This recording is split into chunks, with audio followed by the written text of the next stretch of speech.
galera Flatout, vamos falar de uma coisa um pouco diferente hoje. Rally dos Sertões, depois de 7 anos, Mitsubishi volta oficialmente com a sua equipe e com o Giga Spinelli, 5 vezes campeão.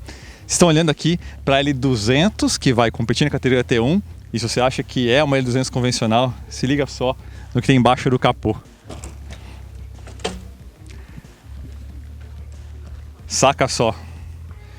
V8 Coyote, 5 litros, totalmente em trechos, daqui para trás, praticamente ali no colo do piloto.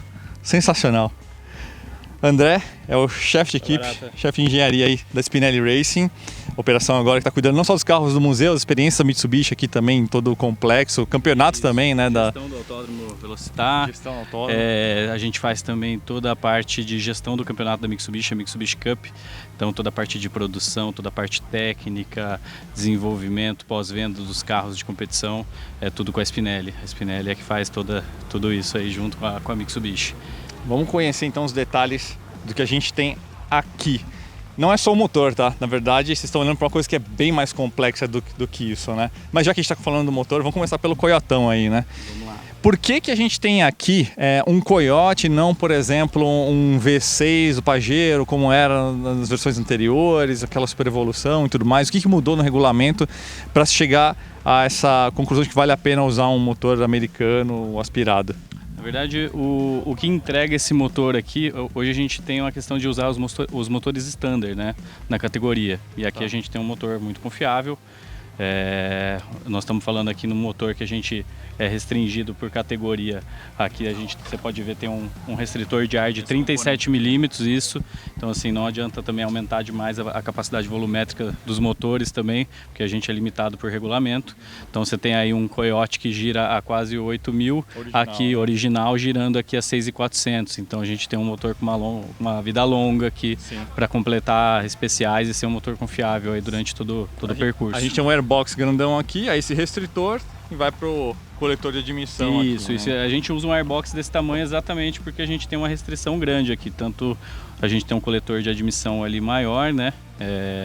Também originalmente, mas de outro modelo de veículo. A gente não vou falar aqui, mas enfim, é de outro modelo da Ford. E aqui um pulmão aqui pra gente ter uma admissão maior. Interessante. Então a gente gira aí em torno de mais ou menos de 420 cavalos, 66 kg de torque, mais ou menos. O que é interessante é que ele trabalha com muita folga, né? O motor já especificação original, trabalhando com rotação mais baixa e ainda assim entregando para lá de mais de 400 cavalos. Isso, né? E sem cárter seco. Sem cárter seco. Então assim, relativamente simples de se manter, né? Super simples. Acho que justamente essa mudança de regulamento veio justamente para simplificar exatamente, nesse sentido, né? E segurar, exatamente, senão o desenvolvimento fica caro, imagina. Sim. Você passaram a ser motores standard. Sim. Agora eu quero mostrar um negócio para vocês aqui, ó, dentro da caixa de roda, pra vocês entenderem que a gente não está falando exatamente de uma L200, se liga só. Tudo aqui triangulado. A gente está falando de um veículo tubular. Talvez o farol, a grade, engane. Quem é no meio do rally, gosta de carro de competição, na verdade já se ligou, né? Mas a gente está falando aqui de um veículo totalmente tubular, né, André? Isso. É um chassi, já nasce para o cross country, né? Esse chassi em específico foi feito em parceria com a Spinelli, a WCT, que fica em Joanesburgo, na África do Sul, que fez o projeto desse carro. Ele nasceu em 2019 e eu fui acompanhar na época os testes lá. E, cara, estamos falando aqui do mais alto nível de engenharia, né? Estamos falando em cromolibdênio, carroceria em fibra de carbono e Kevlar. Então, só material aí de primeira. Alumínio aeronáutico, amortecedores, estamos falando aqui da melhor marca hoje no cross country mundial, que é a Haiger. Aliás, a Haiger, quem é mais gearhead de carro antigo, talvez tenha visto aquele projeto de uma empresa britânica chamada MST, coincidência estranha, né? Tinha um Escort Mark I, carro de rally também, com amortecedor dessa marca, que são neozelandeses, se não me engano, né, cara? É um negócio muito, mas muito fino. Vocês vão ver o que pula esse carro e como ele absorve num ciclo só. É simplesmente inacreditável que a capacidade dinâmica desse veículo. São 280 milímetros de curso aqui pela categoria, né? Acima dela hoje tem a categoria T1+, que estamos falando de 700 milímetros a mais de curso.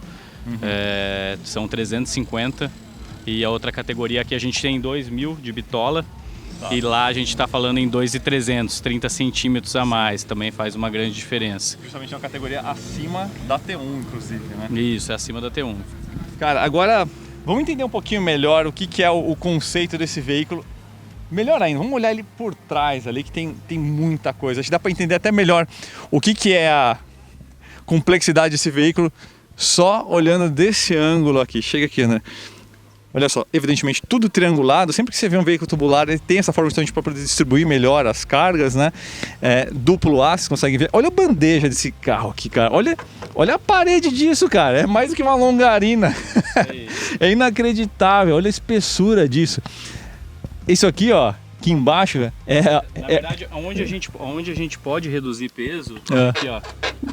Sim. A gente está reduzindo, onde a gente tem todo o impacto, onde a gente tem que ter um dimensionamento. Né? Isso, aí não, aí passa a ser assim. Estamos falando de um rally cross country, né? Todo tipo de terreno, então você tem diversas situações, inclusive muita pedra, né? Sim, é muita pancada, é muita carga, muito fim de curso, né? Isso. E olha só a espessura dessa birreleta aqui, cara, é mais grossa que a maior parte das bases estabilizadoras de qualquer carro. E olha como fica assim a milímetros aqui do pneu, é uma coisa assim, é muito tudo no limite aqui, né? E esse aqui é um detalhe muito interessante aqui embaixo, né? Esse item aqui. Esse raspador é pra gente proteger o disco aí contra pedras, principalmente no caminho. Você pega barro, lama também, vai grudando na roda e vai até desbalanceia, até desbalanceando. Né? Que é uma curiosidade, no rally a gente não faz balanceamento de roda. Exatamente. Você assume por isso. que e também ia arrancar, né, fora os Exatamente. Os né? Olha só que interessante, cara. E aqui atrás, o que a gente tem aqui escondido? Aqui está o tanque de combustível. Quantos litros ele leva? 480 litros de tanque. 480, basicamente leva um Caterham de combustível. É inacreditável isso, cara. Isso aqui é para o caso de atolar, né? Isso a gente não usa em todos os dias de rally. Tá. Só dependendo da característica do piso, se vai ter muita areia, duna, por exemplo, você vai fazer um Dakar, quase todo dia você leva as pranchas de desencalhe. Uma curiosidade aqui legal, que não se vê em pista, a gente tem a refrigeração das pinças traseiras, elas são refrigeradas à água, então a gente tem um sistema de arrefecimento à água. Tem um circuito que passa por dentro da pinça? Isso, Caraca, isso. meu. Só nas traseiras, as dianteiras não, elas conseguem ser refrigeradas ventilação, com até ar. porque ele fica bem elevada a dianteira, né? A traseira é muito fechada, então a gente tem aqui também o sistema de amortecedor. Esse duto descendo aqui é uma ventilação forçada a ar também. Pro reservatório. Os reservatórios do reservatório. Então, vocês estão vendo essa mangueira aqui, que ponto de captação. Tem inclusive as ventoinhas aqui, né? É a ventilação forçada. A ventoinha tá aqui, o radiador de água tá aqui dentro, ele não tá lá na frente, ele tá aqui atrás. Que loucura. Tem vários radiadores aqui, estão todos escondidos nessa caixa. Incluindo o radiador do próprio motor fica aqui atrás? Isso, o do motor fica aqui atrás. Olha, bom, também ali até para impactos, né? Nossa. Então a gente tem o do ar-condicionado tá lá na frente, mas a gente tem radiador de óleo de câmbio, radiador de óleo de diferenciais, de combustível. Então, tudo fica condensado aqui. Fica uma parte lá na frente e boa parte aqui atrás. Cara, que animal. O que é mais crítico do carro, que por um acidente, para proteger, tá aqui atrás. Entendi. O que é mais tranquilo, que a gente consegue ficar sem, tá lá na frente. Agora, uma coisa que você me falou antes da gente gravar ontem, né? A gente falou, quantos amperes você acha que é necessário para tocar todos esses circuitos aqui? Eu chutei, sei lá, uns 100? 110, 120, né? Um alternador. Aqui a gente tem 2 alternadores de 150 amperes. 300 amperes. Um fica é tocado pelo cardan, é isso? Isso. E outro lá na frente. De forma mais convencional, isso, né? De forma convencional. Cara, vamos dar uma olhadinha aqui na parte da cabine. O compressor do ar-condicionado também está aqui tocado pelo eixo piloto do câmbio, no meio do... O compressor do ar tocado pelo eixo piloto. Vocês conseguem entender o nível de complexidade? É um carro meio fora da casinha, assim. Pra gente que não é do universo do rally, mas está acostumado com projetos complicados de carros, é muito louco, isso parece que veio de outro planeta, né? O compressor está nessa região e o eixo piloto do câmbio, aqui onde a gente tem o bell housing, né? Uhum. E o sistema de embreagem, e o eixo piloto corre aqui, ó, e o câmbio está aqui atrás. Ele é um transeixo. Nós temos um eixo mais ou menos... Ele fica junto com o diferencial já? É um componente só? Ou não? Não, é o câmbio não, e o diferencial, só que eles estão juntos ali no fundão. Isso, já no fundo. É um SADEV, né? É um Sadev, 6 velocidades. É a última geração do Sadev, 924. Uhum. É um escalonamento aí mais curto para esse rally. Nos outros anos a gente chegava a atingir 200 km por hora. Esse ano, por regulamento, a gente tem 170 km por hora. Então o carro chegou há uma semana atrás e foi feito escalonamento novo. E hoje ele dá aí de final 179, limitado eletronicamente a 170. Agora, você sabe o que quer dizer isso, né? 170 de máxima, 6 marchas, vocês vão ver no onboard o que é uma empilhada em cima da... Parece um kart shifter versão escala 1 para... É impressionante, né? Não, é impressionante, é assustador no bom sentido. E uma coisa curiosa que a gente está vendo aqui é o step, fica aqui embaixo, alojado embaixo da cabine, né? Isso, são 2 steps, um de cada lado. Nessa categoria específica a gente pode levar até 3 steps na prova, então dependendo da condição, principalmente que nem nos Sertões, a gente tem a famosa maratona, que é onde a gente não tem assistência da equipe, então o piloto desloca para a próxima cidade, lá o carro fica em parque fechado, sem assistência, e volta de novo para outra cidade, também sem assistência. Então nessas etapas geralmente a gente leva um 3º step, que o piloto pode ficar sem se tiver mais furos. Quanto tempo uma equipe, uma dupla bem treinada consegue trocar esse step? Em 2 minutos, mais ou menos. 2 minutos? A ideia é largar... Quanto pesa o conjunto pneu e roda? 35 quilos. 35 quilos. 35 quilos. Mas assim, é super ensaiada essa saída. Então você tem a parafusadeira do lado do navegador, que quando ele estiver saindo, ele é o primeiro a tirar aquilo. Os macacos aqui são hidráulicos acionados aqui, então ele não precisa tirar macaco para trocar as rodas. Pode até mostrar aqui daqui a pouco. É bom que a gente já é um bom pretexto para escutar então, o Coyote. Então o piloto está levantando, alguém está levantando, o piloto levanta esse lado, o navegador levanta o outro, sobe, enquanto um está tirando a roda, o segundo já está tirando a roda que vai sair. Sim. Então é super ensaiado. E nisso eles já soltam e voltam, amarram e saem. A ideia, assim, geralmente a distância de um para o outro de largada é de 2 minutos. A ideia não ser ultrapassado e não ficar encaixotado atrás de alguém. E ficar na poeira do outro. Entendi. Então esse geralmente é a meta deles quando eu tenho que descer do carro. Vamos ver esse macaco funcionando aí.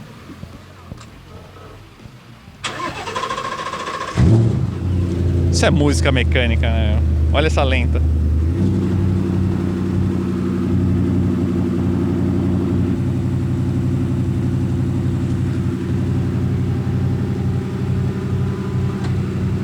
Caraca. Ô André, deixa eu perguntar uma coisa. Por que ele levanta tanto? Você imagina se a gente estiver num trecho de areia pesada. Ele vai afundar.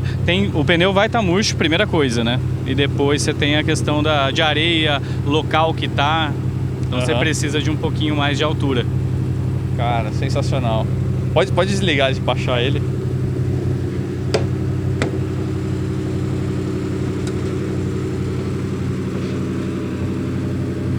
Doido, né? E daqui vocês conseguem ver também todas as triangulações aqui por baixo. E inclusive você consegue ver os canos de descarga ali do escape. Ó, entra ali por baixo, vocês conseguem ver ali. E as saídas de escape saem todas, as duas ali pro navegador. Então o coiotão fica berrando no ouvido do navegador. O piloto vai vindo um pouco mais tranquilo. Puxa aí, Barato. Vamos ver se tá... Faz o teste pra gente. Está abrindo. Ó, minhas costas, hein? Já passei dos 40, hein, cara. Por onde eu pego aqui? Por cima, aqui pela roda? Ó, você vai pegar por aqui, ó. Esse é o apoio. E aí eu puxo o basculho ele pra cima? Isso, como é? Isso. Olha a merda. Não, pode deita ele no chão. Nossa! É pesado, cara. Caraca. Pode deixar ele aí no chão. E detalhe, essa roda ainda é uma roda leve, né? É uma roda leve. Fundmetal, inclusive, para esse microfone aqui. A Fundmetal, inclusive, é uma marca italiana que fabrica rodas, chegou a ter uma equipe de Fórmula 1 no começo dos anos 90. É um aro 16? 16, é. Nossa, e alto o pneu é o que? 80, é isso? A categoria que a gente está falando, isso, é um 285 aqui. Nós estamos falando de 37 polegadas da T1+. Então que é o mesmo pneu dos bugs. Que aí ele vai atropelar bem mais, né, o terreno ruim. Mas principalmente areia, né, duna, Sim. É onde eles se comportam muito bem. Sim. Aqui agora você consegue ver bem, ó, o câmbio onde tá o bell housing lá. Entra aí embaixo, olha só que legal. Conseguem ver, ó, tem aqui no fundo, ó, a lá, Sadev, ali tá o câmbio. Esse cara aqui, a bateria é uma bateria de lítio super compacta também. O cardan tá passando aqui. E isso que vocês estão vendo do câmbio até lá na frente, até aquela parte de alumínio lá, que é o bell housing, a famosa capa seca, o eixo piloto está correndo aqui dentro desse duto. Agora pra pôr essa porra de volta aqui, mano. Tirar é fácil, é que nem carro, desmontar as coisas é fácil. Botar... Pode deixar aí depois. Não, essa daí eu não pago esse mico pra vocês, não. Habitáculo Full Race, na verdade, de falar que lembra até mais um veículo militar em alguns sentidos, né, cara? Sim, sim. Cara, tem muito comando aqui, muita coisa mesmo. Você tinha me perguntado do ar-condicionado. A gente tem ar-condicionado, sim, todo mundo pergunta muito isso, porque em competição não é normal ter o ar-condicionado, né? Até pela perda de potência. Sim, no asfalto não é Só raro. que assim, aqui nós estamos falando em provas de longa duração, né? Então assim, o que a gente perde de potência é irrisório perto do que se ganha de performance do piloto, no físico. Lógico, sim, o desgaste então, físico. assim, uma cabine dessa, a temperatura já é altíssima, né? O ar-condicionado é simplesmente para manter uma temperatura pelo menos agradável dentro do habitáculo, né? Sim. Me dá uma geral aí, o que é importante a gente mostrar aí? Até a parte de aquisição de dados, enfim, até alguns comandos que a gente tem ali. Vamos lá, deixa eu tirar aqui para facilitar aqui a gente visualizar. Toda a parte de injeção desse carro é Motec, então todo ECU, os PDMs, que é o que elimina os relés do carro, né? Então a gente não tem relé aqui, é tudo por PDM, é tudo Motec. E a aquisição aqui, assim, é de um nível absurdo, porque assim, a gente monitora tudo.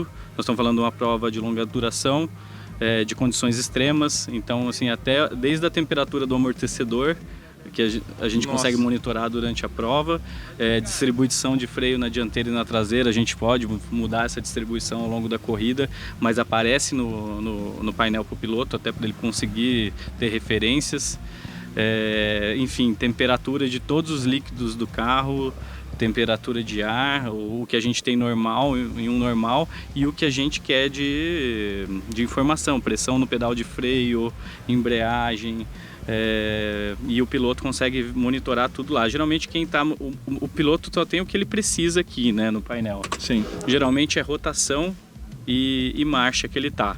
E tem velocidade do veículo, o que a gente quer a gente coloca, mas é o mínimo de informação possível. Se tem algum alarme entrando no carro, ele consegue enxergar que ele está com algum problema. E o copiloto começa a também acusar. Só que o copiloto lá, ele consegue monitorar tudo. Então a gente tem várias telas aqui. Então tem tela só de motor, tem tela de amortecedor, de chassi. Então eu consigo saber se deu fim de curso. Caraca. Assim, é de um nível...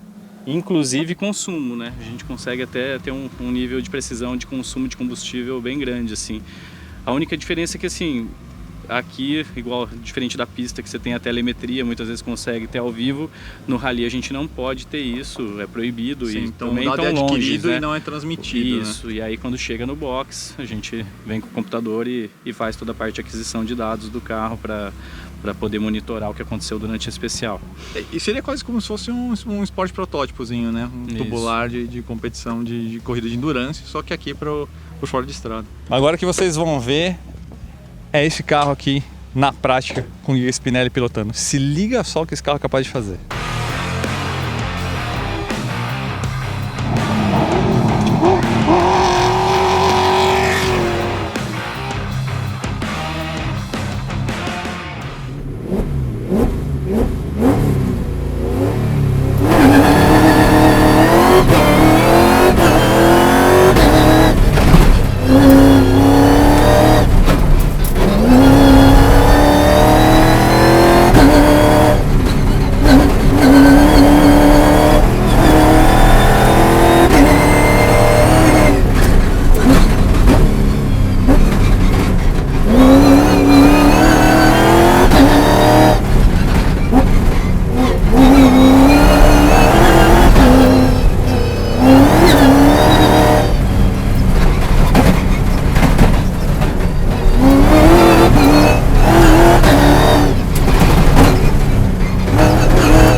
Giga, o responsável por esses voos que a gente acabou de assistir aí na tela.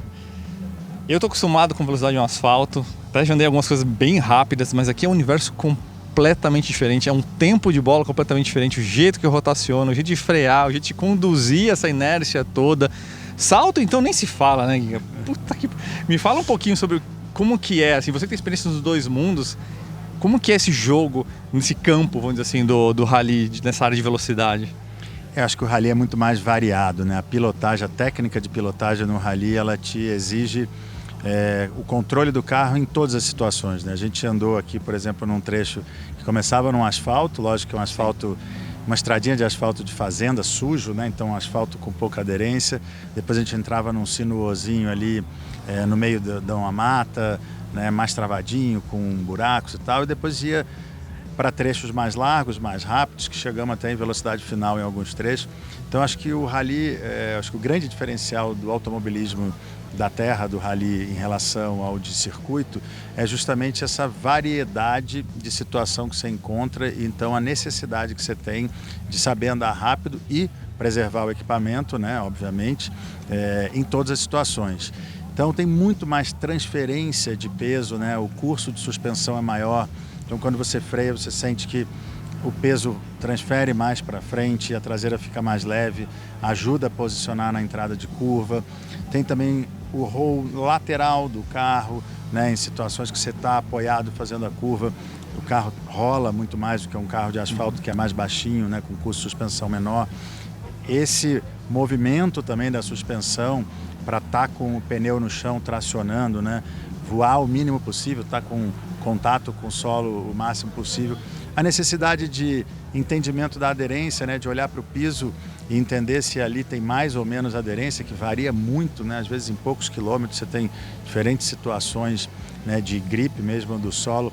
Então eu acho que o fascinante do rally, da pilotagem no rally, e aí me remete sempre a um comentário que o Ingo Hoffmann fez, a gente foi companheiro de equipe na equipe Mitsubishi no rally de 2003 a 2008, ele falava, cara, é como se eu estivesse na chuva de slick o tempo inteiro. Então eu estou o tempo inteiro controlando o carro, escorregando, estou o tempo inteiro numa condição extrema de pilotagem e numas estradas que não foram feitas para o automobilismo, né? Então, sim, cambagem invertida, exatamente, valeta. Exato, eu até comentei no início do nosso dia hoje a importância da análise do piso, né? Porque o piso pode te favorecer e pode te atrapalhar, então esses cantos de estrada de terra que muitas vezes são inclinados para o escoamento da água, se você colocar a roda dentro dele na parte interna da curva, ele te ajuda. Se você deixar alguma ir para a parte externa da curva, vai tender a escorregar para fora, né? Ondulações, depressões, né? Então, enfim, tem uma infinidade que a gente não consegue, é impossível reproduzir em treino. Por isso que normalmente os melhores pilotos de rally de cross country, os rallies longos, são os pilotos que têm mais experiência, né? Mais quilometragem, que já viveram situações variadas.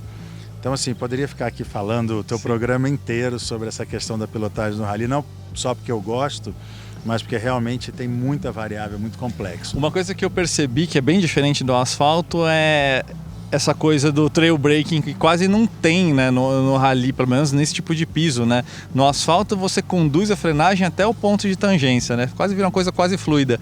E aqui a aceleração começa antes mesmo de entrar na curva, às vezes, né? Você freia, você vai jogando com essa inércia, você faz o movimento angular do carro e já dá pé no começo do raio da curva. Olha, o que você falou agora, para mim, é a maior diferença e é o maior desafio como piloto de reprogramar essa freada, né, do autódromo, do asfalto, que você termina ela já contornando a curva e vem para o acelerador dali para frente mais progressivo, embora o mais rápido possível.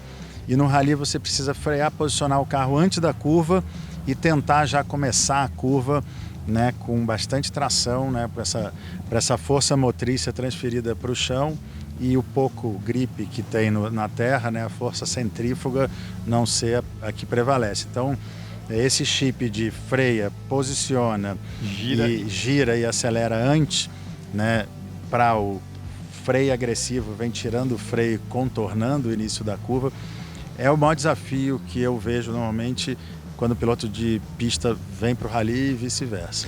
Agora, uma coisa também que a gente teve uma experiência bem rápida e bem mais light, inclusive com o L200, que não estão vendo, mas está aí atrás de vocês. E uma coisa que eu achei curiosa é essa questão de o navegador, ele te força a usar uma dimensão que no asfalto você não tem. Você tem o visual, que é muito limitado aqui no Fora Estrada, porque é tudo estreito, tem mato, enfim, tem as quebradas ali de relevo, os altos, não sei o que, então enxerga muito pouco, né? E aí o navegador vai te cantando e você tem que desenhar numa área paralela do seu cérebro, uma pista imaginária que está à sua frente, que às vezes nem é exatamente aquilo que você está pensando. E, cara, isso é um estresse danado para quem não está acostumado com isso. Para mim foi assim, a maior sobrecarga mental foi essa. É ouvir o navegador, desenhar na minha cabeça o que ele está fazendo, enquanto eu estou vendo e pilotando. As suas duas percepções foram fantásticas, essa da pilotagem e essa que a gente diz que o navegador são os outros dois olhos do piloto, só que é uma visão antecipada, né? É uma visão do que você não está vendo, ele está te falando e aí você explicou muito bem, você tem que programar, você tem que enxergar o que ele te falou, que vai estar depois do teu alcance, né, visual, para que você já faça aquilo que você está vendo, pensando no que você vai fazer depois. Muitas vezes é simplesmente uma mudança de roteiro, né? Uma bifurcação, e outras vezes é uma condição mais crítica, né? Daqui a 100 metros você vai ter um S descendo com uma erosão do lado de fora. Às vezes a informação é longa, né? Um S descendo de cascalho com uma erosão do lado de fora na segunda perna, não corta. Acontece de você às vezes perder, puta, sei lá, apareceu um bicho ali, você... aquele meio... E aí, o que você faz no meio? Porque você não pode pedir o cara repetir também, porque é tudo uma em cima da outra. E aí? Se der tempo, pedir para repetir. Se não der tempo, você vai no cego. E aí, quando você não sabe o que tem, você tem que ter mais margem de segurança ainda, né? A gente sempre diz que no rally é bom sobrar um pouquinho sempre de estrada. Se você começa a fazer todas as curvas no limite da estrada, certamente logo você vai sair da estrada. E saiu da estrada, não sabe o que pode acontecer. Pode não acontecer nada, saiu, pegou um matinho e voltou, pode pegar uma pedra e arrancar a tua roda. Então você tem que deixar uma margenzinha para o imprevisto. Quando você não sabe, né, o que tem na frente, ou porque o navegador não falou, porque não tem na planilha, ou porque você esqueceu, aí você tem que deixar a margem um pouquinho maior. E é curioso porque, diferente da Mitsubishi Cup e daqui, o que a gente viveu, muitas vezes no Rally dos Sertões, o Dakar, por exemplo, você fica muitos quilômetros sem informação. O navegador diz, aqui na planilha, os próximos 10 quilômetros não tem nada, é visual. Então aí realmente tem as lombas. Se tiver uma situação muito crítica, né, muito perigosa, por exemplo, você vem numa sequência de curva e de repente tem uma curva muito fechada que você não enxerga, aí normalmente está na planilha com um grau de atenção alto. Mas muitas vezes a curva estreita no meio, muda o grip, fecha um pouco e tal, isso não está na planilha. Então você precisa estar preparado para começar a curva de um jeito e de repente no meio dela você tem que mudar a posição do carro, você tem que diminuir a velocidade, enfim. Então, voltando, né, quando você não enxerga, deixa ainda uma reservinha maior para o imprevisto, né? Só último assunto aqui antes da gente encerrar. Até para esclarecer que tem uma diferença entre o rally de velocidade tradicional, tipo da RC, ou mesmo brasileiro, paulista, enfim, de uma prova de um rally nesse estilo cross-country seria, né? Que essa questão de você não ter essa antecipação, né? Você não consegue fazer o reconhecimento, né, do traçado. Isso muda muito para o piloto, né? Muda muito.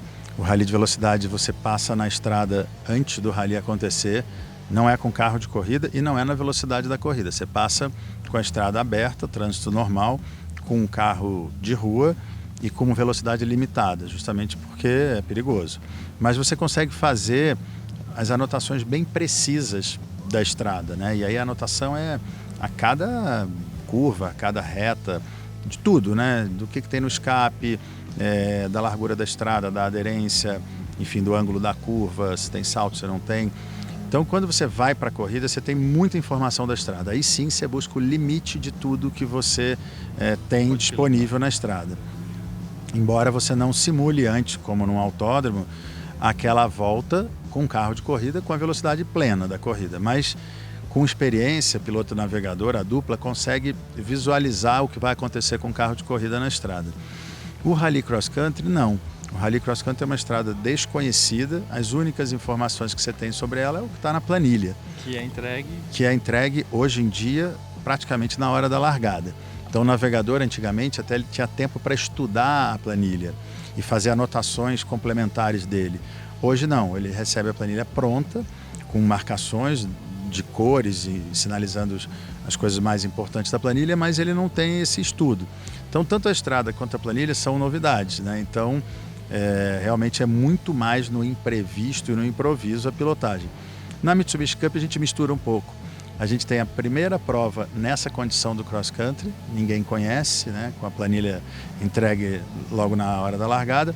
Porém, como passa mais 2 vezes nessa mesma estrada, na primeira prova, as duplas experientes já conseguem o piloto ir falando para o navegador algumas informações complementares e ele ir anotando.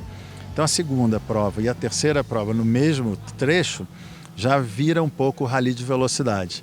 Então por isso que a gente fala que é um rally cross country de velocidade, mistura um pouco os dois, entendeu? Iga, obrigado pelo seu tempo. Obrigado. Boa sorte, bem-vindo de volta prazer. a esse mundo. Muito obrigado, valeu.